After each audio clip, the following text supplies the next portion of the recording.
الحمد لله نحمده ونستعينه ونؤمن به ونتوكل عليه ونعوذ بالله من شرور أنفسنا ومن سيئات أعمالنا من يهده الله فلا مضل له ومن يضلل فلا هادي له وأشهد أن لا إله إلا الله وحده لا شريك له وأشهد أن محمدا عبده ورسوله أرسله بالهدى ودين الحق ليظهره على الدين كله ولو كره المشركون اللهم صل على محمد وعلى آل محمد كما صليت على إبراهيم وعلى آل إبراهيم إنك حميد مجيد اللهم بارك على محمد وعلى آل محمد كما باركت على إبراهيم وعلى آل إبراهيم إنك حميد مجيد أما بعد فإن خير الكلام كلام الله وخير الهدي هدي محمد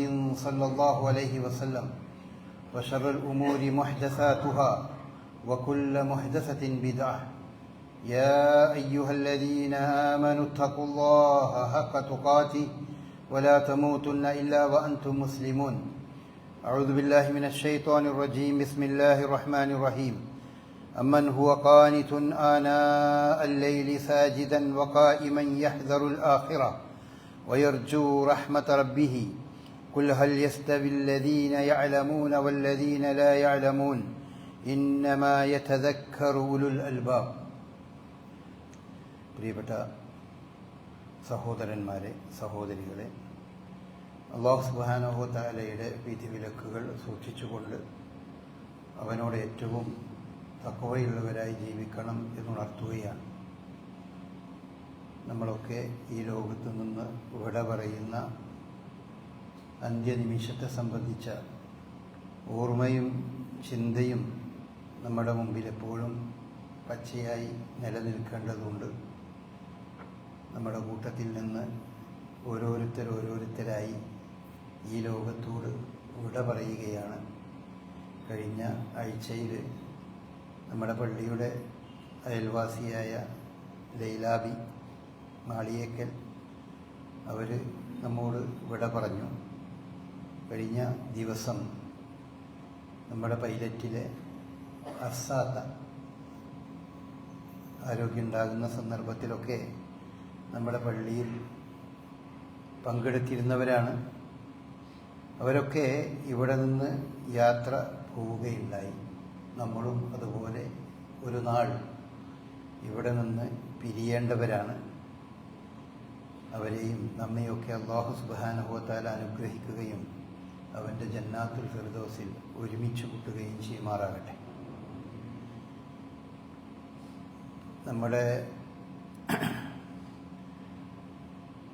കുട്ടികളുടെ റിസൾട്ട് വന്ന ദിവസമാണ് ഇന്നും ഇന്നലെയുമൊക്കെയായി. സ്കൂളുകളും അതുപോലെ ഹയർ സെക്കൻഡറികളുമൊക്കെ റിസൾട്ട് അറിയുകയും ഓരോരുത്തരും തനിക്ക് തങ്ങളുടെ സ്ഥാപനത്തിന് ലഭിച്ച ഉന്നത വിജയത്തെ സംബന്ധിച്ചൊക്കെ അഭിമാനം കൊള്ളുകയൊക്കെ ചെയ്യുന്ന ഒരു പ്രത്യേക സാഹചര്യത്തിലാണ്. രക്ഷിതാക്കളെ സംബന്ധിച്ചിടത്തോളം ഇനി വിജയിച്ച കുട്ടികൾക്ക് അവർക്ക് ഉപരിപഠനത്തിന് സൗകര്യമാകുന്ന സ്ഥാപനങ്ങൾ ഏതാണ്, അത് ലഭിക്കണം എന്നൊക്കെ ആലോചിച്ചുകൊണ്ടിരിക്കുകയാണ്. ഇസ്ലാം മതവിശ്വാസികൾ എന്ന നിലക്ക് നമുക്കറിയാം, പരിശുദ്ധ ഇസ്ലാം വിജ്ഞാനത്തിന് ഏറെ പ്രാധാന്യം നൽകിയ ഒരു മതമാണ്. ഏതു തലത്തിലാണെങ്കിലും വിജ്ഞാനം നേടുമ്പോഴും നേടിയ വിജ്ഞാനം അത് ഉപയോഗപ്പെടുത്തുമ്പോഴുമാണ് മനുഷ്യൻ യഥാർത്ഥത്തിൽ അവൻ്റെ ഔന്നത്യത്തിലേക്ക് എത്തുന്നത് എന്ന് പഠിപ്പിക്കുന്ന ഒരു മതമാണ് പരിശുദ്ധ ഇസ്ലാം. ഈ വിജ്ഞാനത്തെ സംബന്ധിച്ച് രണ്ടു തരം വിജ്ഞാനങ്ങളാണുള്ളത്. മതവിശ്വാസികളും ഭൗതിക വിശ്വാസികളും തമ്മിലുള്ള ഒരു വ്യത്യാസം അവിടെയാണുള്ളത്. രണ്ടു തരം വിശ്വാസങ്ങളുണ്ട്, രണ്ടു തരം വിജ്ഞാനങ്ങളുണ്ട്. ഒന്ന് ഈ ലോകവുമായി ബന്ധപ്പെട്ട, അതിന് വിശുദ്ധ ഖുർആൻ പ്രയോഗിച്ചിട്ടുള്ളത് ഷഹാദത്ത് എന്നാണ്. നമ്മൾ കാണുന്ന നമ്മുടെ ഭൗതിക ലോകവുമായി ബന്ധപ്പെട്ട വിജ്ഞാനവും അറിവും. രണ്ടാമത്തത് ഗൈബിയായ അദൃശ്യ ലോകവുമായി ബന്ധപ്പെട്ട വിജ്ഞാനവും അറിവും. അല്ലാഹു സുബ്ഹാനഹു വ തആലയെ സംബന്ധിച്ച് വിശുദ്ധ ഖുർആൻ 9 സ്ഥലങ്ങളിൽ എടുത്തു പറയുന്നുണ്ട്. അല്ലാഹു ആലിമുൽ ഗൈബി വശഹാദത്താണ്. അദൃശ്യ ലോകത്തെപ്പറ്റിയും ദൃശ്യലോകത്തെപ്പറ്റിയും അല്ലെങ്കിൽ ഭൗതിക ലോകത്തെപ്പറ്റിയുമൊക്കെ അറിയുന്നവൻ അള്ളാഹുവാണ്. അള്ളാഹുവിന് മാത്രമേ രണ്ടു ലോകത്തെപ്പറ്റിയും വളരെ കൃത്യവും സൂക്ഷ്മവുമായ അറിവുള്ളവൻ അള്ളാഹു മാത്രമാണ്. അവങ്കലേക്കാണ് നിങ്ങൾക്ക് മടങ്ങിച്ചെല്ലാനുള്ളത് എന്നൊക്കെ പറഞ്ഞ് ആ വശം ധാരാളം സ്ഥലങ്ങളിൽ വിശുദ്ധ ഖുർആൻ എടുത്ത് നമ്മെ ഉണർത്തുന്നുണ്ട്. അതിൽ വിശ്വാസികളും അവിശ്വാസികളുമായുള്ള വ്യത്യാസം എന്താന്ന് വെച്ചാൽ, വിശ്വാസികൾ അതിൽ രണ്ടു ലോകങ്ങളെ സംബന്ധിച്ചും അദൃശ്യ ലോകത്തെ സംബന്ധിച്ചും ദൃശ്യലോകത്തെ സംബന്ധിച്ചും വിശ്വസിക്കുന്നവരാണ് വിശ്വാസികൾ.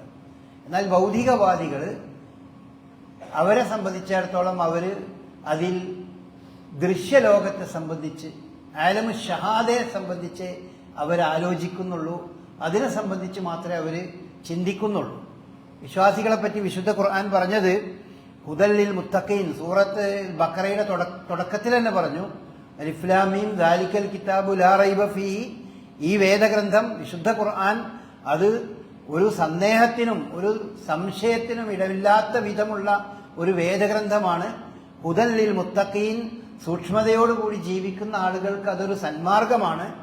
ആ സൂക്ഷ്മതയോടുകൂടി ജീവിക്കുന്ന വിശ്വാസികളെ പറ്റി ആദ്യമായി വിശേഷിപ്പിക്കുന്നത് അല്ലദീന യുഅ്മിനൂന ബിൽ ഗൈബ് എന്നാണ്. അവർ അദൃശ്യത്തിൽ വിശ്വസിക്കുന്നവരാണ്.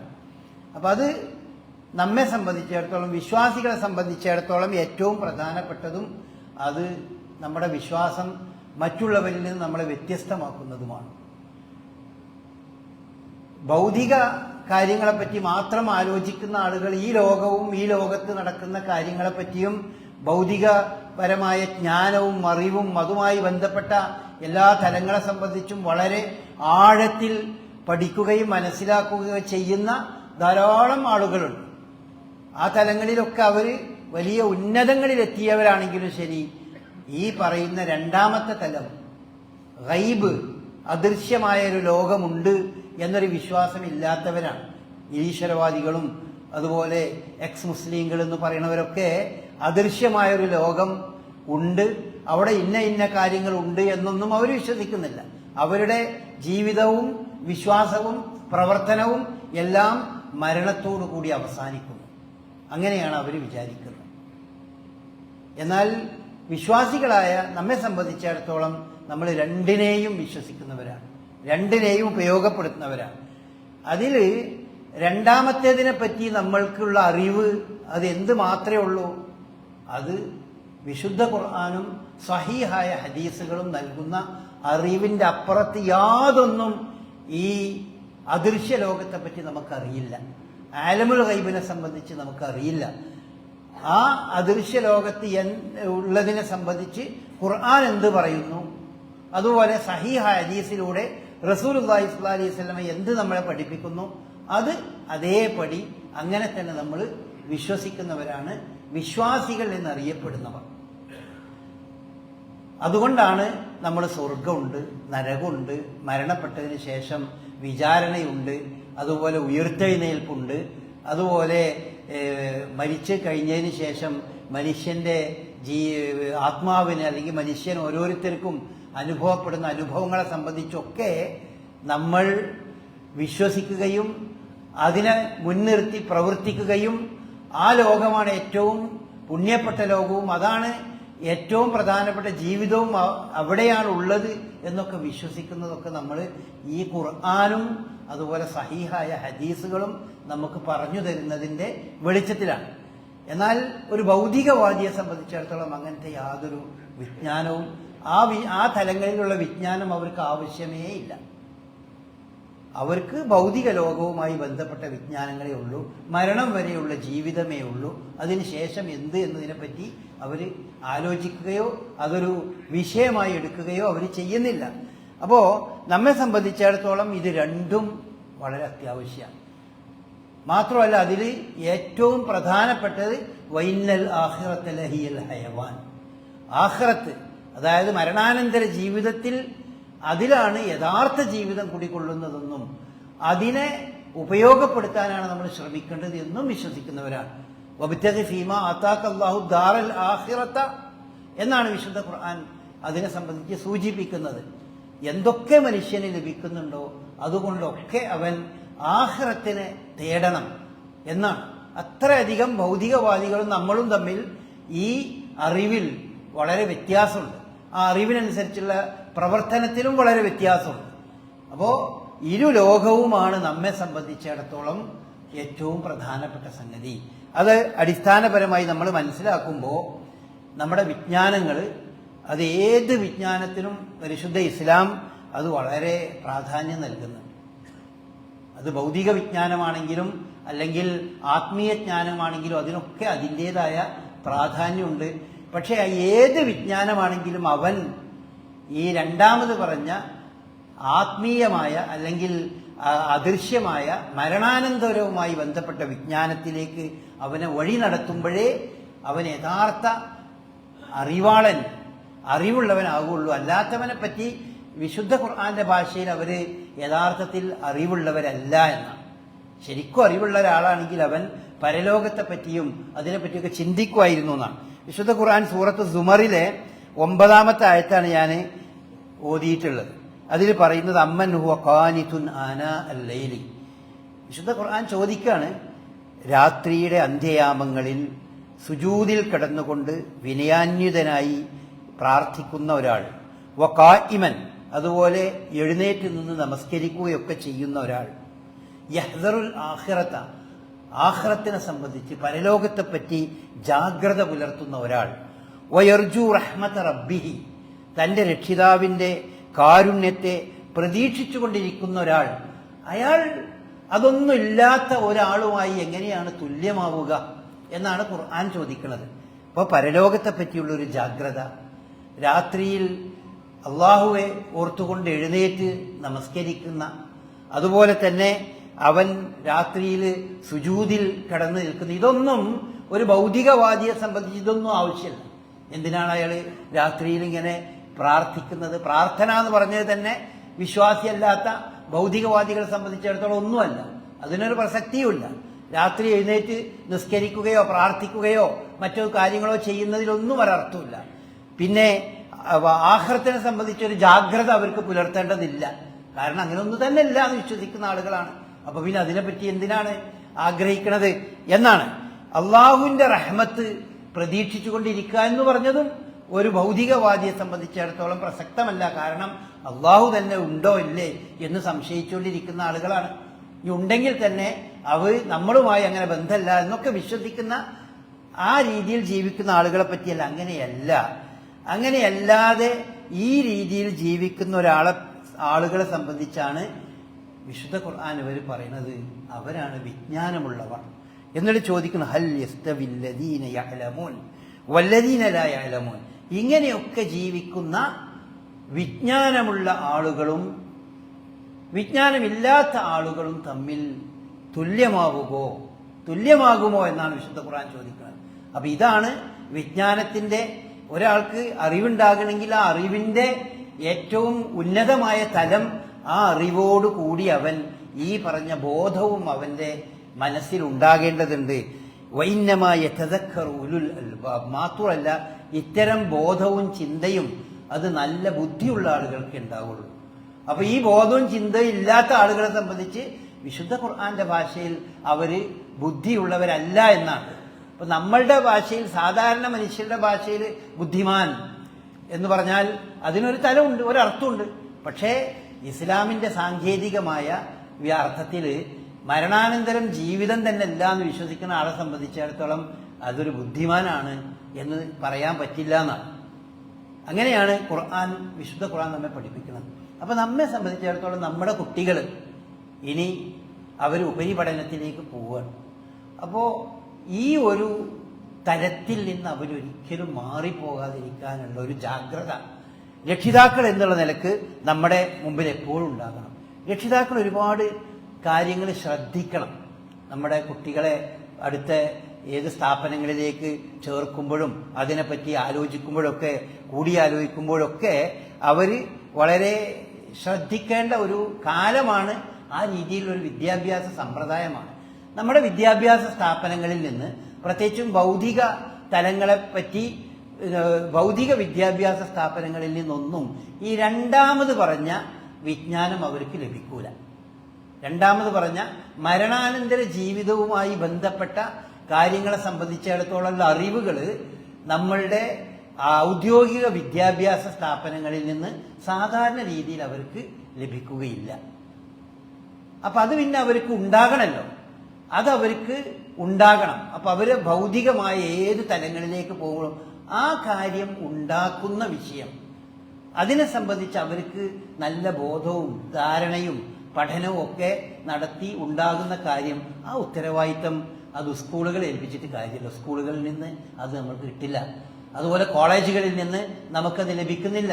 നമ്മുടെ സംവിധാനങ്ങൾ അങ്ങനെയാണ്. അതുകൊണ്ട് തന്നെ അത് എവിടുന്ന് കിട്ടണം? അത് രക്ഷിതാക്കൾ അതിന് പ്രത്യേകം ശ്രദ്ധിക്കുകയാണ് വേണ്ടത്. അപ്പൊ അതുകൊണ്ട് ആ തരം സംഗതികളെ പറ്റി മതപരമായ രീതിയിൽ കുട്ടി പഠിക്കണം, മുന്നോട്ട് പോകണം എന്നുണ്ടെങ്കിൽ അത്തരം സാഹചര്യങ്ങൾ നിലനിൽക്കുന്ന ഒരു സാഹചര്യത്തിൽ അവരെ പഠിപ്പിക്കാൻ അവർക്ക് സാധിക്കേണ്ടതുണ്ട്. വളരെയധികം പണ്ടത്തെ പോലെയല്ല നമ്മളുടെ രക്ഷിതാക്കൾ അവരുടെ മക്കളുടെ കാര്യത്തിൽ നല്ല ജാഗ്രത പുലർത്തേണ്ടതുണ്ട്, ശ്രദ്ധിക്കേണ്ടതുണ്ട്. കാരണം കാലം മാറിയപ്പോൾ ഈ പല ലിബറലിസം എന്ന് പറയുന്ന ഒരു തലമുണ്ട്. എല്ലാം സ്വതന്ത്ര ചിന്ത, സർവതന്ത്ര സ്വതന്ത്രരായിക്കൊണ്ടാണ് നമ്മൾ ജീവിക്കേണ്ടത് എന്നുള്ള ചിന്തകൾക്ക് ഏറ്റവും കൂടുതൽ മാർക്കറ്റ് ലഭിക്കുന്നത് നമ്മളുടെ വിദ്യാഭ്യാസ സ്ഥാപനങ്ങളിലാണ്. വിദ്യാഭ്യാസ സ്ഥാപനങ്ങൾ അതിന് വലിയ മാർക്കറ്റാണ്, അതിന് വലിയ പ്രമോഷനാണ്, അത് വലിയ തലങ്ങളിൽ പ്രോത്സാഹിപ്പിക്കുന്ന സംവിധാനമാണ്. നമ്മുടെ സർക്കാർ സംവിധാനമൊക്കെ അങ്ങനെ തന്നെയാണ്. അതിനൊന്നും നമുക്ക് പ്രത്യേകിച്ച് ആ സംവിധാനങ്ങളോട് നമ്മൾക്ക് ഏറ്റുമുട്ടിക്കൊണ്ടൊന്നും നിൽക്കാൻ നമുക്ക് സാധ്യമല്ല. അത് അതിൻ്റെതായ രീതിയിൽ ആ സംവിധാനം അങ്ങനെ തന്നെയാണ് മുന്നോട്ട് പോവുക. നമ്മൾ സ്വയം നമ്മളുടെ കുട്ടികളുടെ കാര്യത്തിൽ പ്രത്യേകം ശ്രദ്ധിക്കണം. ജെൻഡർ ന്യൂട്രൽ ചിന്തകൾ ധാരാളം കടന്നു വരുന്ന തലങ്ങളാണ് ഈ കോളേജും അതുപോലെ തന്നെ +2 എന്നൊക്കെ പറയുന്ന തലങ്ങളൊക്കെ അതാണ്. അപ്പം അതിനെപ്പറ്റി അവർക്ക് ധാരണ ശരിക്കും നമ്മളുണ്ടാവും. അപ്പോൾ ആൺപെൺ ബന്ധം അത് വളരെ പ്രധാനപ്പെട്ട ശ്രദ്ധിക്കേണ്ട വിഷയമാണ്. അത് വളരെ നിസ്സാരവൽക്കരിക്കുന്ന കാര്യം രക്ഷിതാക്കളുടെ തലങ്ങളിൽ ഉണ്ടാകരുത്, കുട്ടികളുടെ തലങ്ങളിൽ നിന്നും ഉണ്ടാകരുത്. മുസ്ലിമായി ജീവിക്കുന്ന പരലോകത്ത് വിജയം വരിക്കണമെന്ന് വിചാരിക്കുന്ന ഒരു കുട്ടി ഈ ആൺപെൺ ബന്ധങ്ങൾ അത് വളരെ സൂക്ഷ്മതയോടെ കൂടി ശ്രദ്ധിക്കേണ്ടതുണ്ട്. അതുപോലെ ഏറ്റവും കൂടുതൽ അഫെയറുകൾ, ആണും പെണ്ണും തമ്മിലുള്ള പ്രണയവും അതുമായി ബന്ധപ്പെട്ടത് ഏറ്റവും കൂടുതൽ പൂത്തുലയുന്നത് ഈ പറയുന്ന വിദ്യാഭ്യാസ സ്ഥാപനങ്ങളിലൂടെയാണ്. സ്വന്തം ക്ലാസ് മുറികളിലൂടെയും അതുപോലെ തന്നെ സ്ഥാപനങ്ങളിലൂടെയാണ് അത് വളർന്നു വരുന്നത്. അതിൻ്റെ ഒരു ദുരന്തം പലപ്പോഴും പല കുടുംബങ്ങളും ധാരാളമായി അനുഭവിക്കുന്നുണ്ട്. കുട്ടികൾക്ക് ആ പ്രായത്തിൽ ഇത്തരം സംഗതികളെ പറ്റി ഒന്നും പറഞ്ഞാൽ മനസ്സിലാവില്ല, അതിനെപ്പറ്റിയുള്ള ചിന്തിക്കാനും അവർക്ക് സാധ്യമല്ല. അവരുടേതായ ഒരു ലോകത്ത് നിൽക്കുകയാണ്. രക്ഷിതാക്കൾക്ക് അതിനെ സംബന്ധിച്ച് എന്തു ശ്രദ്ധിക്കാൻ കഴിയും? ആ ശ്രദ്ധ അവരുടെ കയ്യിൽ ഉണ്ടാകണം എന്നാണ്. അതിനെന്താണ്? സാഹചര്യങ്ങൾ ഇല്ലാതിരിക്കാൻ വളരെ ശ്രദ്ധിക്കണം. കൂട്ടുകാർ, വിശുദ്ധ റസൂലുള്ളാഹി സ്വല്ലല്ലാഹി അലൈഹി വസല്ലമ പറഞ്ഞൊരു പ്രധാനപ്പെട്ട ഒരു കാര്യമുണ്ട്. വിശുദ്ധ ഖുർആനും പറയുന്നുണ്ട്, നിങ്ങൾ നിങ്ങളുടെ കൂട്ടുകാരെ തിരഞ്ഞെടുക്കണം, ഫ്രണ്ട്സിനെ തിരഞ്ഞെടുക്കുന്നിടത്ത് വളരെ ജാഗ്രത പുലർത്തണം.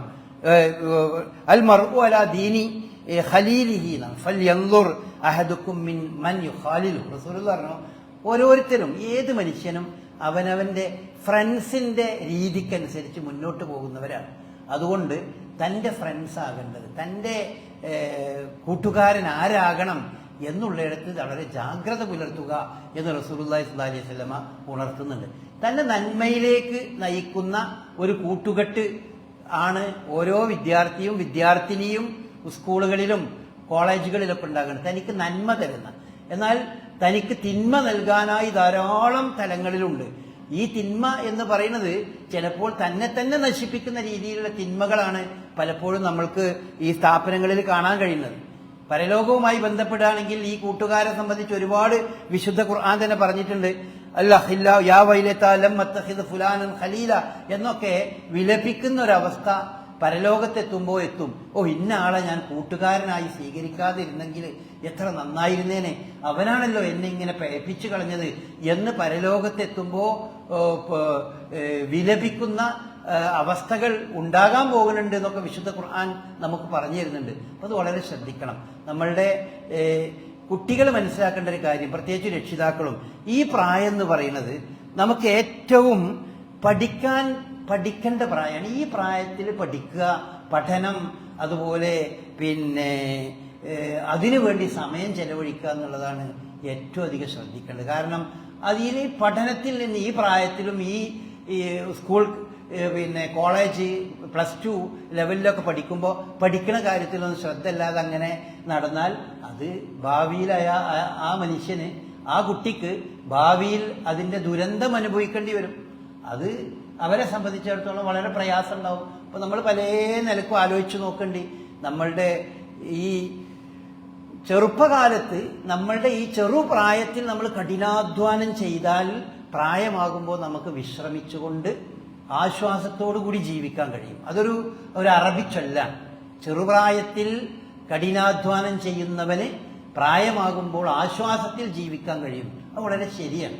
അപ്പൊ ഈ വിദ്യാർത്ഥികളായ ആളുകളൊക്കെ, കുട്ടികളൊക്കെ മനസ്സിലാക്കേണ്ടതും രക്ഷിതാക്കൾ മനസ്സിലാക്കി കൊടുക്കേണ്ടതും, നന്നായി കഠിനാധ്വാനം ചെയ്ത് അവൻ ഈ ഏജിൽ, ഈ പ്രായത്തിൽ കഠിനാധ്വാനം ചെയ്ത് നന്നായി പഠിച്ചു കഴിഞ്ഞാൽ കുറച്ച് പ്രായമാകുമ്പോൾ അവൻ ആശ്വാസത്തിൽ അവൻ്റെ ജീവിതം മുന്നോട്ട് കൊണ്ടുപോകാൻ കഴിയും.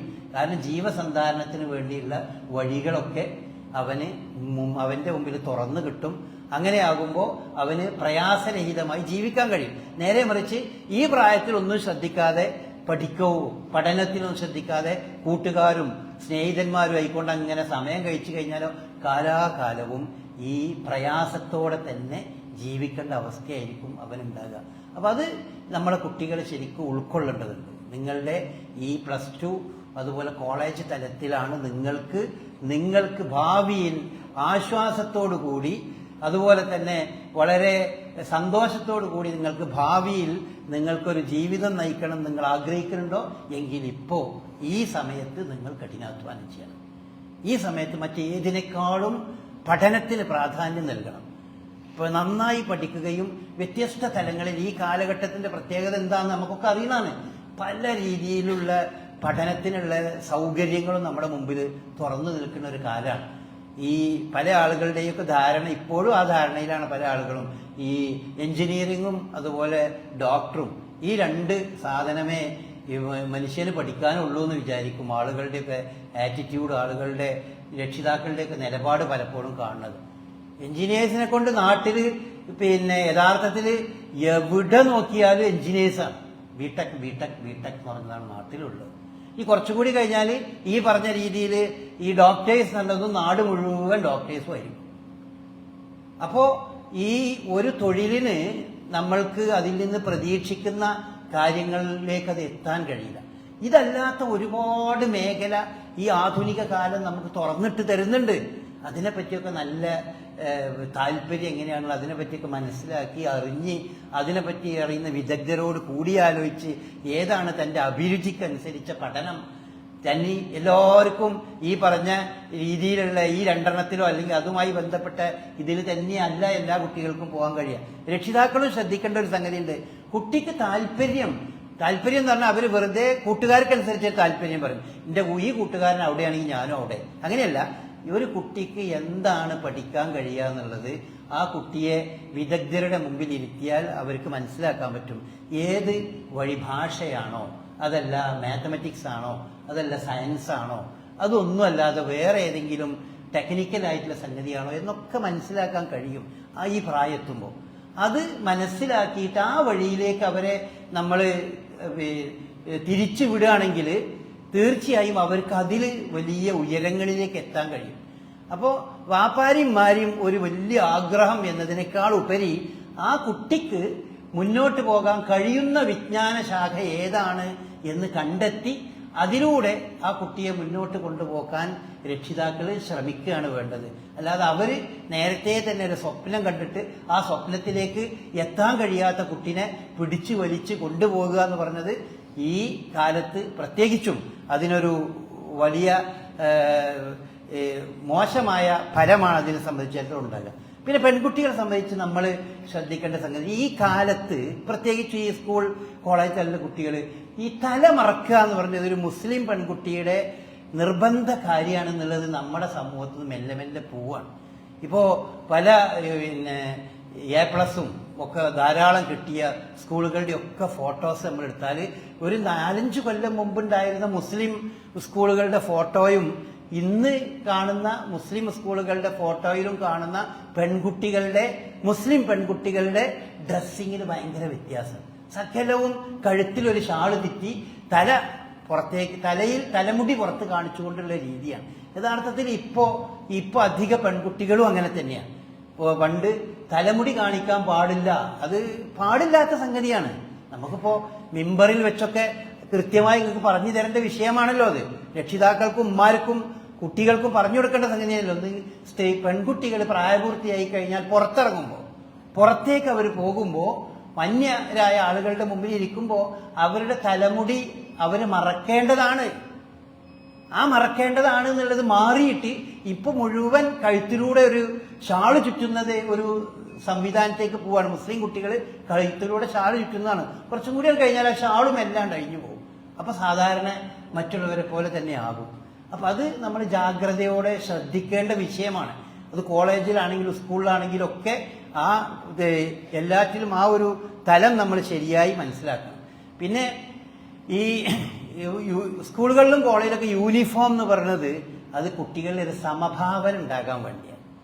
യൂണിഫോം ഉണ്ടാകുക എന്ന് പറഞ്ഞാൽ അത് എല്ലാവർക്കും ഒരുപോലത്തെ തന്നെയാണ്. അല്ലാതെ സാമ്പത്തിക ശേഷിയുള്ള ആൾ വളരെയധികം പോഷായി ഡ്രസ്സും കാര്യം അണിഞ്ഞു വരിക, ബാക്കിയുള്ളവർക്ക് കുട്ടികൾക്ക് ഇല്ലാത്ത ആളുകൾക്ക് അതിലിങ്ങനെ വിഷമം ഉണ്ടാക്കുക, ഒന്നും ഇല്ലാതിരിക്കാനാണ് യൂണിഫോം എന്ന് പറഞ്ഞത് നിർബന്ധമാക്കിയിട്ടുള്ളത്. അങ്ങനെ വേണം എന്ന് ഈ വിദ്യാഭ്യാസ വിചക്ഷണര് തീരുമാനിച്ചിട്ടുള്ളത് അതുകൊണ്ടാണ്. അത് കുട്ടികളുടെ മനസ്സ് വളർത്തിക്കൊണ്ടുവരുന്നതിന് വലിയ പങ്ക് വഹിക്കുന്നുണ്ട്. യൂണിഫോം കൊണ്ട് ഒഴിവായി കഴിഞ്ഞാൽ ഓരോരുത്തരും അവനാന്റെ ഡ്രസ്സിന്റെ പൊലിമ കാണിക്കുന്നതാണ് സ്ഥാപനങ്ങൾ എന്ന് വന്നാൽ സ്വാഭാവികമായും അത് കുട്ടികളിൽ പല കുട്ടികൾക്കും വളരെ പ്രയാസം ഉണ്ടാവും, പല രക്ഷിതാക്കൾക്കും വളരെ ബുദ്ധിമുട്ടും ഉണ്ടാകും. അതൊക്കെ യൂണിഫോമിന്റെ വശം അതാണെന്നുള്ളത് നമ്മൾ മനസ്സിലാക്കണം. പിന്നെ നിസ്കരിക്കുക എന്ന് പറഞ്ഞ സംഗതി, എന്ത് വന്നാലും നമ്മളെ മക്കൾ നിസ്കരിക്കാതിരിക്കുന്നതിനെ പറ്റി നല്ല ജാഗ്രത രക്ഷിതാക്കൾക്ക് വേണം, കുട്ടികൾക്കും വേണം നിസ്കരിക്കണം എന്നുള്ളൊരു ബോധം. അതിനുള്ള അനുസരിച്ച് അവരെ നമ്മൾ പറഞ്ഞു കൊടുക്കണം. ആൺകുട്ടികളും പെൺകുട്ടികളും ഒക്കെ ഈ സ്കൂളിലും കോളേജിലും ഒക്കെ എത്തിക്കഴിഞ്ഞാൽ നിസ്കാരം എന്നൊക്കെ പറഞ്ഞതിൽ അതിലൊരു ശ്രദ്ധക്കുറവ് ധാരാളമായി കാണുന്നുണ്ട്. ഇപ്പോൾ നമ്മുടെ സ്ഥാപനങ്ങളിലൊക്കെ നിസ്കരിക്കാൻ ആവശ്യമായ രീതിയിലുള്ള സംവിധാനങ്ങളൊക്കെ ഒരുക്കിക്കൊണ്ടാണ് ഇതിന്റെ ടൈമിംഗ് ഒക്കെ അങ്ങനെയാണ് വെച്ചിട്ടുള്ളത്. പള്ളി വന്ന് നിസ്കരിച്ച് പോകാനും ജമാഅത്തൊക്കെ അതിനനുസരിച്ച് സംവിധാനിച്ചിട്ടുണ്ടെങ്കിലും ധാരാളം കുട്ടികൾ അതിലൊന്നും ശ്രദ്ധിക്കാതെ നടക്കും. അങ്ങനെ നിസ്കരിക്കാതിരിക്കുന്ന ധാരാളം ആൺകുട്ടികളും പെൺകുട്ടികളും ഒക്കെ ഉണ്ട്. അതൊക്കെ രക്ഷിതാക്കൾ അതിനെപ്പറ്റി നല്ല ഒരു ശ്രദ്ധ വേണം. ഈ സ്കൂൾക്കും കോളേജിലേക്കൊക്കെ വരുന്ന സമയത്ത് നിസ്കരിക്കാത്ത കുട്ടികൾ വീട്ടിലും ആ നമസ്കാരത്തിലുള്ള ചിട്ടയൊക്കെ കുറവുണ്ടായിരിക്കും അവർക്കുണ്ടാകുക. അപ്പൊ രക്ഷിതാക്കൾ ശ്രദ്ധിച്ചിട്ട് ആ കാര്യങ്ങൾ അവർ പ്രത്യേകമായിക്കൊണ്ട് അവർ പഠിപ്പിക്കേണ്ടത്. ഇതിലൊക്കെ അധ്യാപകർക്കും വലിയ പങ്കുണ്ട്. അധ്യാപകർ സ്ഥാപനങ്ങളിൽ കുട്ടികളെ ഇത്തരം നന്മകളിലേക്ക് അവരെ പ്രേരിപ്പിക്കേണ്ടതുണ്ട്. അവർക്ക് പല പരിമിതികളുണ്ട്. അധ്യാപകർക്ക് ക്ലാസ് റൂമിൽ വെച്ച് പറയണതിന് പരിമിതികളൊക്കെ ഉണ്ടെങ്കിലും ആ പരിമിതികളിൽ നിന്നുകൊണ്ട് തന്നെ മൂല്യങ്ങൾ വളർത്തിക്കൊണ്ടുവരാൻ കുട്ടികളെ നമ്മൾ അധ്യാപകർ പ്രത്യേകം ശ്രദ്ധിക്കേണ്ടതുണ്ട്. മൂല്യങ്ങൾ, നല്ല സത്യസന്ധത, നീതി, അതുപോലെ തന്നെ മാന്യത, മാന്യമായി ഡ്രസ്സ് ധരിക്കുക, മാന്യമായി സംസാരിക്കുക, നല്ല രീതിയിൽ പെരുമാറുക, ഇങ്ങനത്തെ കുറേ കാര്യങ്ങൾ നമ്മുടെ വിദ്യാർത്ഥി സമൂഹത്തിൽ നിന്ന് ഇല്ലാതെയായി അസ്തമിച്ചുകൊണ്ടിരിക്കുകയാണ്. മുതിർന്ന ആളുകളെ ബഹുമാനിക്കുക, അധ്യാപകരെ ആദരിക്കുക, ബഹുമാനിക്കുക, അവരോട് നല്ല രീതിയിൽ വർത്തിക്കുക, ഇതൊക്കെ കുട്ടികളുടെ മനസ്സിൽ വളർന്നു വരേണ്ടതല്ലേ. ഇത് എവിടുന്ന ഉണ്ടാകുക? അത് രക്ഷിതാക്കളും അധ്യാപകരുമാണ് അത് ഉണ്ടാക്കേണ്ടത്. അല്ലാതെ വേറെ ആളുകൾക്ക് അത് ഉണ്ടാക്കി കൊണ്ടുവരാൻ കഴിയില്ല. അധ്യാപകർ ആ രീതിയിൽ കുട്ടികൾക്ക്, അധ്യാപകരുടെ വാക്കുകൾക്ക് കുട്ടികളുടെ മനസ്സിൽ വല്ലാത്തൊരു സ്വാധീനമാണ്. ഒരു നല്ല അധ്യാപകൻ പറയുന്നത് എന്തും കുട്ടികൾ, രക്ഷിതാക്കൾ പറയുന്നതിനേക്കാൾ കൂടുതൽ ഈ കുട്ടികളത് സ്വീകരിക്കും. അപ്പം അതുകൊണ്ട് അധ്യാപകർ മാതൃകയാവുകയും അവരെ ആ രീതിയിൽ നല്ലതിലേക്ക് നയിക്കുകയും ചെയ്യേണ്ടതുണ്ട്. അവരെ യഥാർത്ഥത്തിൽ കൈപിടിച്ച് ഉയർത്തി കൊണ്ടുവരേണ്ട, അത് പഠനത്തിൽ A+ ഉണ്ടാക്കാൻ വേണ്ടി ശ്രമിക്കുന്നത് പോലെ തന്നെ അവർ ശ്രമിക്കേണ്ട ഒരു സംഗതിയാണ്. അവർ നല്ല ഉത്തമമായ സ്വഭാവമുള്ള, നല്ല മൂല്യബോധമുള്ള കുട്ടികളാക്കി വളർത്തിക്കൊണ്ടുവരുന്നതിൽ അധ്യാപകർക്ക് വലിയ പങ്കുണ്ട്. കുട്ടികളും ആ കാര്യം ശ്രദ്ധിക്കണം. അതൊക്കെ ഇത്തരം സന്ദർഭങ്ങളിൽ നമ്മൾ ശ്രദ്ധിക്കേണ്ടതുണ്ട്, ഓർക്കേണ്ടതുണ്ട്. നമുക്ക് അറിയണ കാര്യങ്ങളാണെങ്കിലും അതൊക്കെ ഓർമ്മയിൽപ്പെടുത്തേണ്ട ഒരു സംഗതിയാണ്. അള്ളാഹു അനുഗ്രഹിക്കുമാറാകട്ടെ. അൽഹംദുലില്ലാ الذي هدانا لهذا وما كنا لنهتدي لولا أن هدانا الله اللهم صل على محمد وعلى آل محمد كما صليت على إبراهيم وعلى آل إبراهيم إنك حميد مجيد أما بعد. പിന്നെ വളരെ പ്രധാനപ്പെട്ട ഒരു സംഗതി, ഒരു സൊസൈറ്റി, ഒരു സമൂഹം എന്നുള്ള നിലക്ക് നമ്മൾ ചെയ്യേണ്ടത് എന്താണെന്ന് വെച്ചാൽ, നമ്മളെ കൂട്ടത്തിൽ നിന്ന് മതപരമായ കാര്യങ്ങളിൽ അവഗാഹം നേടാൻ പറ്റിയ കുട്ടികളെ ആ ഫീൽഡിലേക്കും നമ്മൾ പറഞ്ഞേക്കുന്നുണ്ട്. മറ്റെല്ലാ ഫീൽഡിലേക്കും പറഞ്ഞേക്കുന്ന പോലെ ചില കുട്ടികൾക്ക് വളരെ താല്പര്യവും അവർക്ക് മുന്നോട്ട് പോകാൻ സാധിക്കുന്നത് അറബി ഭാഷയും അതുപോലെ തന്നെ മതപരമായ സംഗതികളിലുള്ള അവഗാഹത്തിലും താല്പര്യമുള്ള കുട്ടികളുണ്ടാവും. ആ കുട്ടികളെ അതിലേക്ക് തന്നെ പറഞ്ഞയക്കുകയും ഈ വിശുദ്ധ ഖുർആൻ പറഞ്ഞതുപോലെ വമാഖാനൽ മുഅ്മിനൂന ലിയൻഫിറു കാഫ, എല്ലാവരും കൂടി യുദ്ധത്തിന് പോണ കാലമാണ് റസൂലുള്ളാഹി സ്വല്ലല്ലാഹു അലൈഹി വസല്ലം കാലത്തിൽ. എല്ലാവരും കൂടി യുദ്ധത്തിന് പോകരുത്. ഫലൗല നഫറ മിൻ കുല്ലി ഫിർഖത്തിൻ മിൻഹും ത്വായിഫത്തുൻ ലിയതഫഖഹു ഫിദ്ദീൻ, എന്തുകൊണ്ട് നിങ്ങളിൽ ഒരു ടീം യുദ്ധത്തിന് പോവുകയും വേറൊരു ടീം മതത്തെ പറ്റി ആഴത്തിൽ പഠിക്കാൻ നബിയോടൊപ്പം തന്നെ എന്തുകൊണ്ട് അവിടെ നിൽക്കുന്നില്ല എന്ന് വിശുദ്ധ ഖുർആൻ പറയുന്നുണ്ട്. അങ്ങനെ നബിന്റെ കൂടെ നിന്ന് മതത്തെ പറ്റി ആഴത്തിൽ പഠിച്ചു കഴിഞ്ഞാൽ അവർക്ക് എന്ത് ചെയ്യും? വലിയുന്തിറു കൗമഹും ഇതാ റജവു, യുദ്ധം കഴിഞ്ഞ് മടങ്ങി വരുമ്പോൾ ആളുകൾക്ക് കാര്യങ്ങളെ പറ്റി പഠിപ്പിച്ചു കൊടുക്കാൻ പറ്റും. അപ്പൊ നമ്മുടെ നാട്ടില് ശരിക്കും മതത്തെ പറ്റി ചോദിച്ചാൽ കൃത്യമായിട്ട് പറഞ്ഞു കൊടുക്കാനും അതുപോലെ തന്നെ പഠിപ്പിച്ചു കൊടുക്കാനും പറ്റിയ കുറച്ച് ആളുകൾ ഉണ്ടാകണം. ആർക്കും അതിനെപ്പറ്റി ധാരണ ഇല്ലാത്തൊരവസ്ഥ ഉണ്ടാകാൻ പാടില്ല. അത് ഓരോ നാട്ടിലും അങ്ങനെ ഉണ്ടാകണം. അപ്പൊ നമ്മുടെ നാട്ടിലും അതിനുണ്ടാകണം. അതിന് നമ്മൾ അറബി പഠിക്കണം. അറബി പഠിച്ചെങ്കിലേ അത് പ്രധാനമായി നമുക്ക് ആ വിഷയത്തിൽ ആഴത്തിലൂടെ നമുക്ക് ആ കാര്യങ്ങൾ മനസ്സിലാക്കാൻ കഴിയുള്ളൂ. അപ്പൊ അറബി പഠിക്കണം, അറബിയുമായി വിഷയത്തിൽ നമ്മൾ ബന്ധപ്പെടണം. നമ്മുടെ നാട്ടിൽ പണ്ട് മുതലേ ഉള്ളതാണ് അറബിക് കോളേജ്. അറബിക് കോളേജിൽ പിന്നെ വിദ്യാർത്ഥികളെ ഇപ്പോൾ പണ്ടത്തെ പോലെയൊന്നുമല്ല. അറബിക് കോളേജ് വിദ്യാഭ്യാസം എന്ന് പറയുന്നത് ഇന്ന് സാധാരണ മറ്റ് കോളേജുകളിലെ പോലെ തന്നെ വലിയ ഒരു തൊഴിലുമായി ബന്ധപ്പെട്ടതൊക്കെ വലിയ അങ്ങനെ രീതിയിലായി മാറി. അതുപോലെ പണ്ട് ഉള്ളത് പോലെയൊന്നല്ല. അറബിക് കോളേജിൽ ഒരു സീറ്റ് കിട്ടണമെങ്കിൽ തന്നെ ഇപ്പോൾ അതിന് മുൻകൂട്ടി പറഞ്ഞ് അതുപോലെ ആ റെക്കമെൻഡേഷനും മറ്റു കാര്യങ്ങളും ഒരുപാട് ആളുകൾക്ക് സീറ്റ് കൊടുക്കാൻ കഴിയാത്ത അവസ്ഥ ഉണ്ട്. പക്ഷെ നമ്മുടെ നാട്ടിലെ കുട്ടികളുണ്ടല്ലോ, അതിന് കഴിയുന്ന കുട്ടികൾ അവരെ ആ കാര്യം ശരിക്കും ഉപയോഗപ്പെടുത്തണം. അറബി അവർ പഠിച്ചു കഴിഞ്ഞാൽ അവർക്ക് എന്ത് ചെയ്യാൻ പറ്റും? ഈ മത കാര്യങ്ങളിൽ അവഗാഹം നേടാൻ അത് വളരെയധികം ഉപകരിക്കും. എന്നാലോ ഭൗതികമായ രീതിയിലുള്ള കാര്യങ്ങൾക്കും അവർ ഉപയോഗപ്പെടും. ഇപ്പോൾ ശരിക്കും നമ്മുടെ അറബിക് കോളേജിൽ നിന്ന് ഇപ്പോൾ ഒരു കാര്യം നിങ്ങളോട് പറയാമല്ലോ. നമ്മുടെ അറബിക് കോളേജിൽ നിന്ന് അടുത്ത കാലഘട്ടങ്ങളിൽ ഈ ഇപ്പോൾ കോഴ്സ് പൂർത്തിയാക്കി പോയ മുഴുവൻ കുട്ടികളും തന്നെ, മുഴുവൻ ആൺകുട്ടികളും കുറേ പെൺകുട്ടികളും എല്ലാവരും മൾട്ടിനാഷണൽ കമ്പനികളിൽ ജോലി ചെയ്യുന്നവരാണ്. മുഴുവൻ കുട്ടികളും. ആരെങ്കിലും ഇല്ലാത്തതുണ്ടോ നോക്കൂ നിങ്ങൾ, അരീകോട്ടുകാരായ എല്ലാവരും. കാരണം എന്താണ്? ഇന്നതൊരു ആവശ്യമായി മാറി. അറബിക് കോളേജ് കഴിഞ്ഞാൽ എല്ലാവരും ഏകദേശം 90% കുട്ടികളും ഈ ഇന്ത്യയിലെ വിവിധ സെൻട്രൽ യൂണിവേഴ്സിറ്റിയിൽ പോയിട്ടാണ് പഠിക്കുന്നത്. സെൻട്രൽ യൂണിവേഴ്സിറ്റി പോയിട്ട് പഠിക്കണു. അതോടുകൂടി തന്നെ അവർ അതിൻ്റെ കൂടെ തന്നെ ഈ പറഞ്ഞ വലിയ വലിയ കമ്പനികളിൽ അവർ ജോലിയും ചെയ്യണം. അങ്ങനെയാണ് അവർ നിൽക്കുന്നത്. എന്നാലും അങ്ങനെയൊക്കെ ആണെങ്കിൽ അതിനൊക്കെ അവർക്ക് സാധിക്കുന്നത് അറബി ഭാഷ അവർക്ക് കൈകാര്യം ചെയ്യാൻ കഴിയുന്നു എന്നുള്ളതാണ്. അപ്പൊ ഈ അറബി ഭാഷ കൈകാര്യം ചെയ്യാൻ കഴിഞ്ഞാൽ ആ ഒരു തലവും നന്നായി മാറും. അതോടൊപ്പം തന്നെ അവർക്ക് വിശുദ്ധ ഖുർആനും സഹിഹ് ഹദീസും പഠിച്ച് ഈ ഒരു വഴിയിലൂടെ ദീനിന്റെ അവഗാഹം നേടുന്നതിനും അവർക്ക് സാധിക്കും. അപ്പോൾ നമ്മൾ ഈ നമ്മളെ ഇവിടുത്തെ പല കുട്ടികളും വന്ന് സീറ്റിനും മറ്റൊക്കെ വരുമ്പോൾ ഈ ഏതെങ്കിലും പെൺകുട്ടികളോടൊക്കെ നാട്ടിലൂടെ ഉഴന്ന് നടന്നാലും വേണ്ടിയില്ല അറബിക് കോളേജിലേക്ക് പോകാൻ പറ്റില്ല എന്നാണ് പലരും വിചാരിക്കുന്നത്. നമ്മുടെ നാട്ടിലെ പലരുടെയും ധാരണ അതാണ്. അപ്പോൾ അതൊക്കെ ആ ധാരണയൊക്കെ മാറണം. ഇതൊക്കെ കാലം കഴിഞ്ഞിട്ടുണ്ട്. നമ്മൾക്ക് മറ്റ് കോളേജുകളിൽ പഠിക്കുമ്പോൾ ഉയരങ്ങളിലേക്ക് എത്താൻ കഴിയുന്നതിനേക്കാൾ കൂടുതൽ ഭൗതികമായി നോക്കിയാലും ഉയരങ്ങളിലേക്ക് എത്താൻ സാധിക്കുന്നത് നമ്മളുടെ അറബിക് കോളേജിലാണ്. അത് കഴിയുമ്പോൾ അവിടുത്തെ ഒരു ഡിഗ്രി കഴിഞ്ഞ് പോകുമ്പോൾ ഒരു അറബി ഭാഷ ശരിയായി ഒരു പരിധി വരെ അവൻ ശ്രമിച്ചാൽ വളരെ നന്നായി അവനത് കൈകാര്യം ചെയ്യാൻ കഴിയും. അത് കൈകാര്യം ചെയ്യാൻ കഴിഞ്ഞാൽ ഖുർആനും ഹദീസും മനസ്സിലാക്കാനും ആ വഴിയിലേക്ക് പോകാനും നമ്മളെ കുട്ടികൾക്ക് കഴിയും. അപ്പം നമ്മുടെ നാട്ടിൽ അതിന് സാധിക്കുന്ന ആ രീതിയിലുള്ള കുട്ടികൾ ഉണ്ടാകണം എങ്കിൽ അടുത്ത തലമുറക്ക് നമ്മൾക്ക് ഈ പറഞ്ഞ രീതിയിലുള്ള വിദ്യാഭ്യാസത്തെ പറ്റിയും മതത്തെ പറ്റിയും ഒക്കെ പറഞ്ഞു കൊടുക്കാനുള്ള ആളുകളുണ്ടാവുള്ളൂ. അപ്പം അതും നമ്മളുടെ വലിയൊരു ഉത്തരവാദിത്തമാണ്. അല്ലാഹു സുബ്ഹാനഹു വ തആല അത്തരം ഉത്തരവാദിത്തങ്ങളെ പറ്റി ബോധമുള്ള ഒരു തലമുറയായി നമ്മയെല്ലാം അവൻ വളർത്തിക്കൊണ്ടുവരുമാറാകട്ടെ.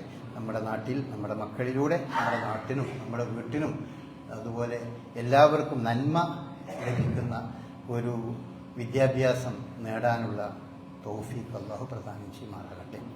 നമ്മിൽ നിന്ന് വന്നു പോകുന്ന ചെറുതും വലുതായ പോരായ്മകൾ അബദ്ധങ്ങൾ അവൻ നമുക്ക് പുറത്തുമാക്കാൻ പറ്റുന്നതാണ്. ഈ ലോകത്തും പരലോകത്തും സുഖവും സമാധാനവും സന്തോഷവും നൽകുന്ന ജീവിതം അവൻ നമുക്ക് പ്രദാനം ചെയ്യുമാറാകട്ടെ. റബ്ബനാ ഹബ് ലനാ മിൻ അസ്വാജിനാ വദുരിയാതിനാ ഖുർറത അയ്യുൻ വജഅൽനാ ലിൽമുത്തഖീന ഇമാമാ. اللهم اعز الاسلام والمسلمين واذل الشرك والمشركين. اللهم اغفر للمؤمنين والمؤمنات والمسلمين والمسلمات الأحياء منهم والأموات إنك مجيب الدعوات يا قاضي الحاجات. اللهم أجرنا من النار. اللهم أجرنا من النار. اللهم أجرنا من النار. اللهم لا تسلط علينا من لا يرحمنا. اللهم لا تسلط علينا من لا يرحمنا. اللهم لا تسلط علينا من لا يرحمنا. ربنا تقبل منا إنك أنت السميع العليم وتب علينا إنك أنت التواب الرحيم. وآخر دعوانا الحمد لله رب العالمين وصلى الله على